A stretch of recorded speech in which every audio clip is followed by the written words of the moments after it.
依日天話咁快禮拜日又有比賽啦！你錯咩你？今日唔係打，下個禮拜先打。今日係25年5月18號星期日，喺 MTS 館內賽做阿 Chris 嘅助手。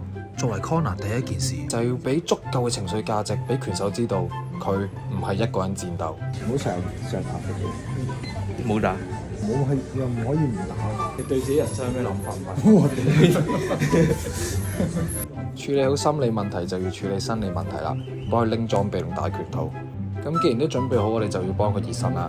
如果大家都想比賽，一定要同隊友多溝通，隊友了解咗你，佢先可以決定幾時幫你抌白毛巾。呢個距離，好似呢個距離，向前盡量揾位攝上嚟啊！突然間興起想俾個圖俾佢打攞下手球。佢個頭有事啊，個身冇事嘅。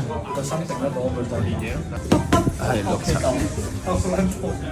得啦，叻啦，俾啖水你飲先。